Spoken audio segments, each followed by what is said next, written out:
becoming like a team, like Ripley and Hicks from then on in. He was supposed to be the next big action star. James Cameron handpicked him to be the face of the future, casting him as the hero in some of the greatest science fiction films ever made. The Terminator, Aliens, The Abyss. Michael Biehn was there for all of them, delivering performances that defined a generation. Then something strange happened. While his co-stars became household names and his directors conquered Hollywood, Michael Biehn seemed to vanish from the A-list entirely. The man who'd gone toe-to-toe with Terminators and Xenomorphs found himself relegated to direct-to-video obscurity. But here's what they don't tell you about that disappearance. It wasn't about talent, it wasn't about dedication, and it wasn't about the quality of his work. Sometimes in Hollywood, being good at your job isn't enough. So what really happened to Michael Biehn? How did James Cameron's go-to leading man end up forgotten by the industry that should have made him a star? And why does his story reveal everything wrong with how Hollywood really works? The answer might change how you think about success and failure in Tinseltown. Origins and discovery. Anniston, Alabama, 1956. Michael Connell Biehn was born into a working-class family in a small southern town where Hollywood dreams seemed as distant as another planet. His father was a lawyer, his mother a homemaker, and nothing in their world suggested their son would one day battle cyborgs and aliens on the big screen. Michael was always the quiet kid, more comfortable watching than performing. He wasn't the class clown or the natural entertainer. If anything, he was introspective, serious, the kind of teenager who thought deeply about things while his classmates were just trying to get through the day. After high school, he enrolled at the University of Arizona to study drama. This wasn't a backup plan or a way to meet girls. Michael approached acting like a craft to be mastered. He studied method acting, immersed himself in classical theater, treated every role like it was Shakespeare, even when it was student productions nobody would remember. His professors noticed something special about his intensity. Michael didn't just read lines, he inhabited characters completely. There was something magnetic about his focus, the way he could make you believe he was experiencing everything for the first time. After graduation, Michael moved to Los Angeles with the standard actor's survival kit. A beat-up car, a few $100s, and unshakable determination. The early years were brutal. Waiting tables, small theater roles, TV guest spots that paid just enough to keep him from giving up. His first real break came with television work. Hill Street Blues, The Incredible Hulk. Shows where he'd appear for an episode or two, usually playing intense young men with complicated motivations. Casting directors started remembering his name, not because he was flashy, but because he was reliable, professional, real. Then in 1984, everything changed. James Cameron was casting his low-budget science fiction thriller, The Terminator. The script was ambitious, but the budget was tiny. Cameron needed actors who could sell impossible situations with complete conviction.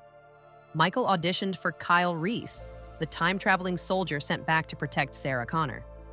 It wasn't the biggest role, and it certainly wasn't the most glamorous. Kyle dies in the end, sacrificing himself for a future he'll never see. But Michael understood something about the character that other actors missed. Kyle Reese wasn't just a soldier, he was a believer. Someone who'd seen the worst possible future and still had faith that one person could change everything. Michael brought a wounded intensity to the audition that made Cameron stop and take notice. "I knew immediately," Cameron would later say. Michael understood that Kyle wasn't just tough, he was heartbroken, fighting for a world that might never exist. That understanding would launch one of the most underappreciated careers in action cinema. Cameron collaborations and peak potential. The Terminator hit theaters in October 1984 and changed everything. What was supposed to be a low-budget B-movie became a cultural phenomenon, grossing over $78 million worldwide and launching Arnold Schwarzenegger into superstardom. But it was Michael Biehn's Kyle Reese that gave the film its emotional core.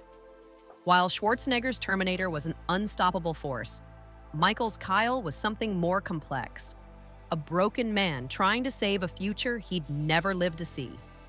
His performance grounded the science fiction in genuine human emotion. When Kyle tells Sarah Connor about falling in love with her through a photograph, Michael made audiences believe in time travel through sheer conviction. James Cameron was impressed. Here was an actor who could handle intense action sequences and deliver emotional depth in the same scene. When Cameron got the green light for his next project, there was never any question who he'd call. Aliens, released in 1986, was supposed to prove that Cameron could handle a big-budget sequel. The pressure was enormous. The original Alien was a masterpiece of horror, and fans were skeptical about a more action-oriented follow-up.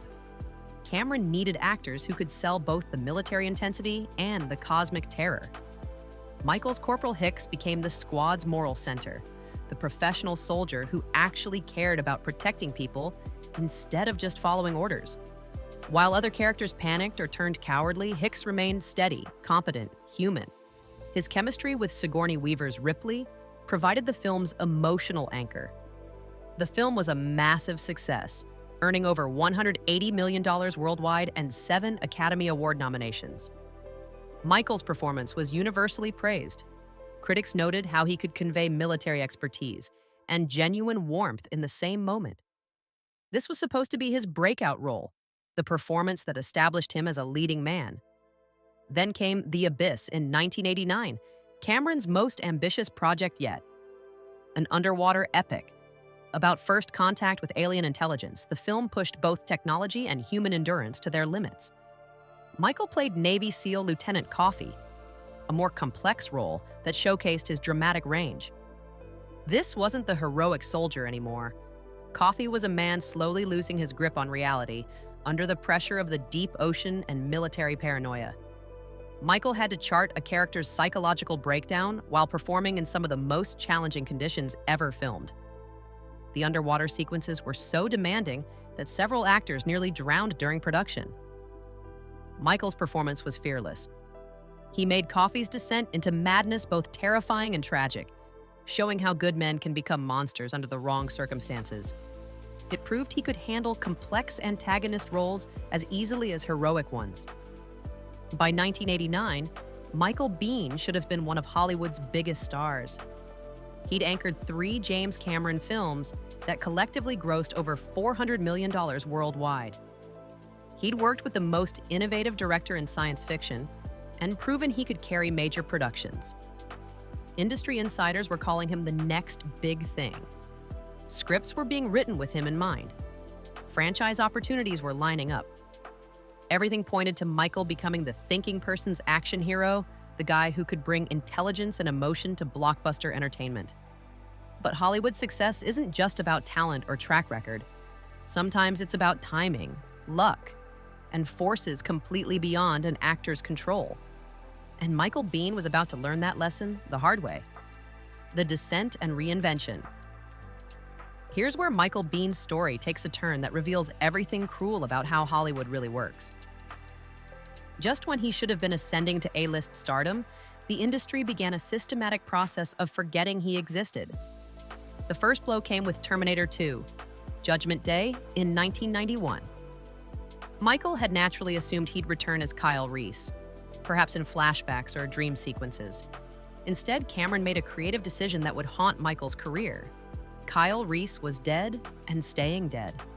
No cameo, no flashback, no acknowledgement of the character that had helped make the original film work. The message was clear. Even James Cameron, his biggest champion, was moving on without him. While Arnold Schwarzenegger's career exploded into superstardom, Michael watched from the sidelines as the franchise that should have made him a household name continued without him. The early 1990s brought a seismic shift in Hollywood. The action hero landscape was dominated by muscle-bound giants like Stallone, Schwarzenegger, and emerging stars like Jean-Claude Van Damme. Studios wanted larger-than-life personalities who could anchor massive blockbusters. Michael's everyman intensity suddenly felt small by comparison. Script after script went to other actors. Roles that seemed perfect for his skill set ended up with bigger names or flashier personalities. Michael wasn't difficult to work with. He wasn't unreliable. He wasn't scandal-prone. He was simply unlucky enough to peak at the exact moment when Hollywood decided it wanted a different kind of leading man. The descent into direct-to-video purgatory was gradual but relentless. First came Navy SEALs in 1990, a theatrical release that felt like a step backward from his Cameron collaborations. Then The Rock in 1996, where he played second fiddle to Sean Connery and Nicolas Cage in what should have been his wheelhouse. By the late 90s, Michael found himself in a parallel Hollywood universe, the world of straight-to-video action films. These weren't prestigious projects, but they were steady work. Movies with titles like Mojave Moon and The Art of War that went directly to video store shelves without theatrical releases. The work was professional but anonymous. Michael would fly to Eastern Europe or Canada, spend a few weeks shooting action sequences with smaller budgets and tighter schedules, then move on to the next project. It was a living, but it wasn't a career trajectory anyone had predicted for James Cameron's leading man. The irony was painful. While making these B-movies, Michael was often the most talented person on set. His professionalism and craft elevated material that didn't deserve his attention. Directors and co-stars constantly remarked on his dedication, his preparation, his ability to find truth in even the most ridiculous scenarios. But professionalism doesn't translate to box office success, and Hollywood had moved on to other priorities. The industry that had once seen Michael as the next big thing now saw him as a reliable character actor who could anchor low-budget productions without demanding star treatment. Personal choices complicated the professional disappointments. Michael had started a family and wasn't willing to chase fame at any cost. He turned down projects that required long separations from his children, chose stability over the constant hustle that A-list careers demand. The convention circuit became an unexpected lifeline. Science fiction fans who remembered his Cameron collaborations treated him like royalty at comic conventions and genre festivals. These events reminded Michael that his work had mattered, that audiences still connected with the characters he'd created decades earlier. But there was something bittersweet about signing autographs for roles from the 1980s, while younger actors claimed the spotlight he'd once been promised. If you enjoyed discovering the untold story of Michael Biehn's Hollywood journey, hit that subscribe button for more forgotten tales about the actors who should have been stars. I'll see you in the next one.